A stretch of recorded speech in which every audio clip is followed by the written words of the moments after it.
What's going on, guys? Welcome to this week's episode of Merricks Garage. I got a surprise. I just got back from the Rubicon. Took the truck up there this week to run the trail with a good group of buddies. And today I'm just gonna walk around the truck and show you guys what the Rubicon does to your vehicle. I literally pulled in, parked, dumped everything in my garage, took a shower and went to bed. So this is how the truck looks after about 1,000 miles. I drove all the way up there. We did the 3 days on the Rubicon, did the whole trail, and then I did a big loop back down the 395, past Mammoth, and home.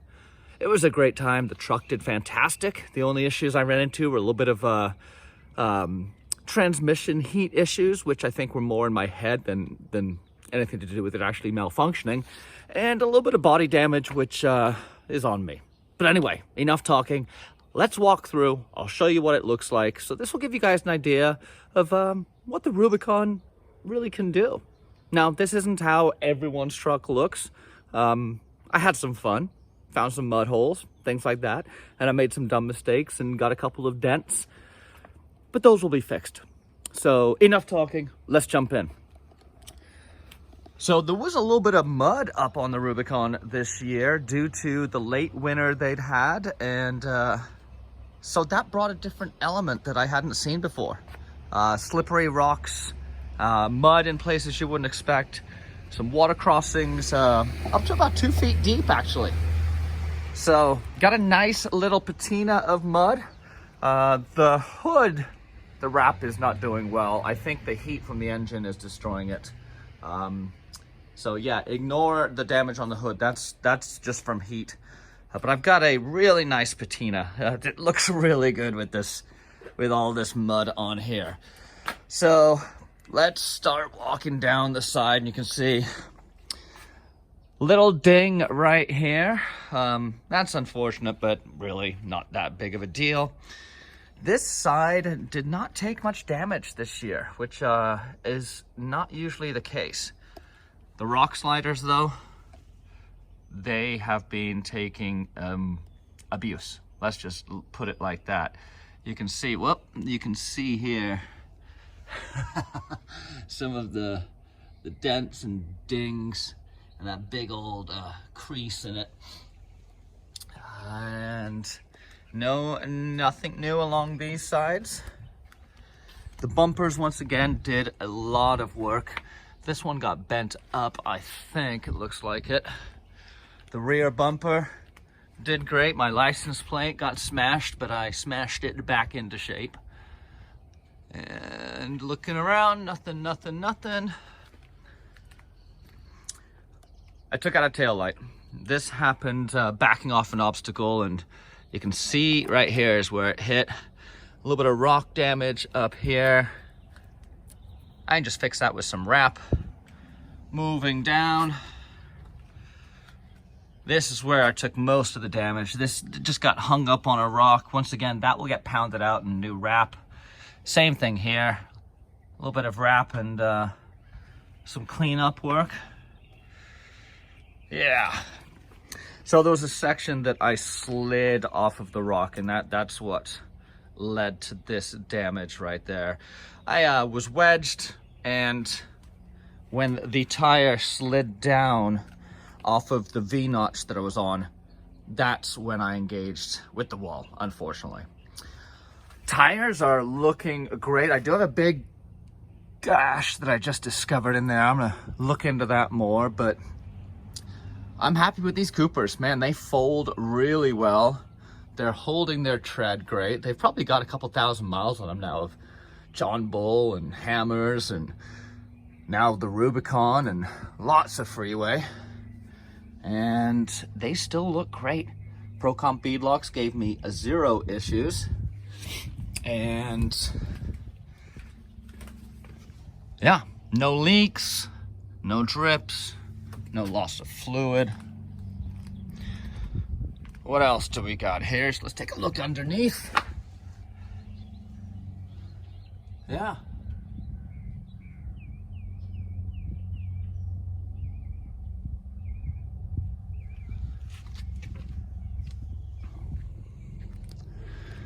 Dive under over here.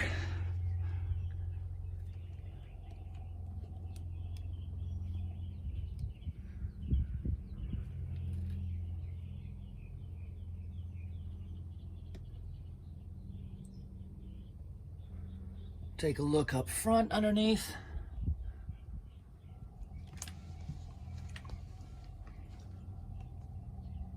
Not seeing anything concerning. There's no buildup of fluid. Links are straight. Nothing's dripping. Doesn't seem to be anything broken that I have noticed yet. Bash guards did its work. Skid plate up here did its work. As you can see, I got hung up on a rock there pretty good. Pinion guard is an absolute must. This pinion guard took a beating and has taken a beating. Will continue to take a beating. With being the lowest point on the vehicle, that's just going to be difficult to avoid. But yeah, looking back up, you can see there's mud everywhere. All my yellow striping on my bolts is still there, so I can see that everything remained tight. Brakes worked well. What else do we got? Let's take a look inside.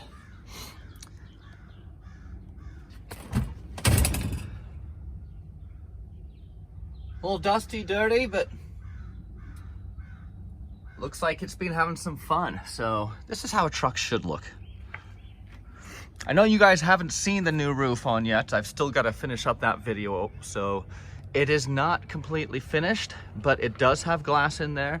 The new roof is on, and I managed to make it back without cracking the glass. I was a little concerned that the glass would get cracked because it wasn't completely dialed in over here. In fact, it was tacked in place and all of the tacks got broken through flexing and things like that. But zero issues, no electrical concerns.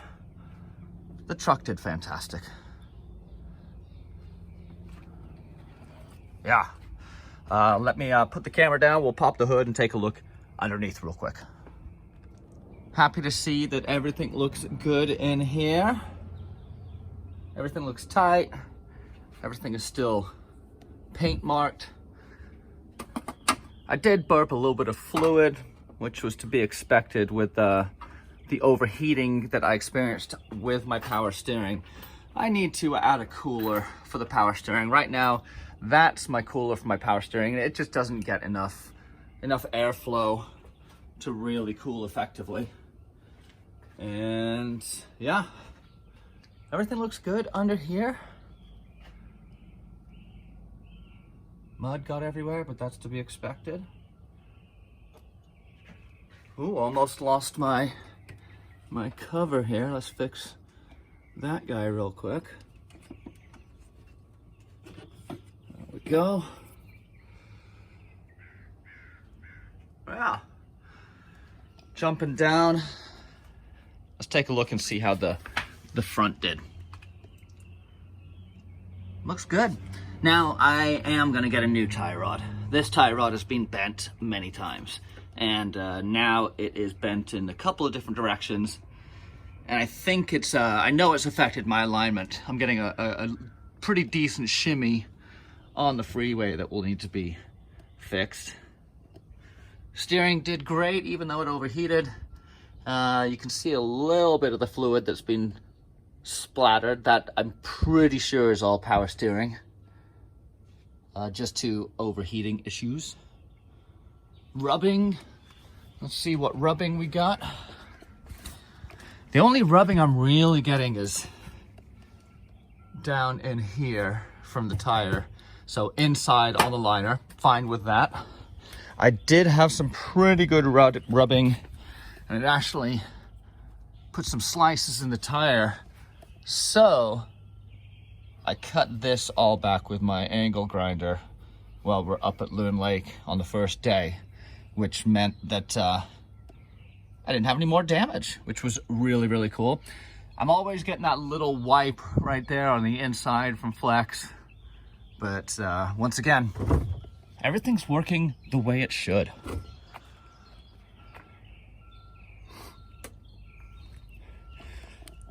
Needless to say, I've got a lot of stuff to catch you guys up on.